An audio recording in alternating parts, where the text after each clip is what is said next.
போர்ல பாத்தீங்கன்னா அஸ்வத்தாமன் ஒரு யானை வந்து சாகடிச்சு அஸ்வத்தாமன் இறந்துட்டான் அப்படின்னு ஒரு விஷயம் கொண்டு வரும்போது அப்ப துரோணாச்சாரியார் வந்து அப்படியே டவுன் ஆயிடு வரும். அதுவும் தர்மர் சொன்னார்.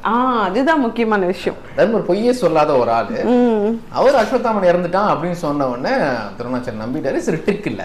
ஆமா, கிருஷ்ணரோட ட்ரிக்ஸ், அதாவது அவர் சின்ன வயசுல விளையாட்டுத்தனமா அந்த கிருஷ்ணரா இருக்கட்டும், இந்த போர்ல அவர் பண்ண நிறைய ட்ரிக்ஸா இருக்கட்டும், அதுவே ஒரு பெரிய இன்ட்ரெஸ்டிங் பார்ட்.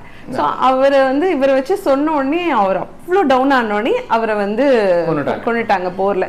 ஸோ அப்போ வந்து கோமார அஸ்வத்தாமா வந்து என்ன பண்ணுவாரு, எல்லாரையுமே அழிக்கணும் அப்படின்னு நினைச்சிட்டு இவங்களோட 5 பாண்டவர்களோட தூங்கிட்டு இருக்கும்போது போய் கொண்டுட்டாரு. ஆமா, அதாவது போர் அந்த ரூல்ஸையும் மீறி போய் அவங்க மாலை நேரத்துல போர்லாம் முடிஞ்சதுக்கு அப்புறம் ரூல்ஸை மீறி பிரேக் பண்ணி போய் கொண்டுறாரு.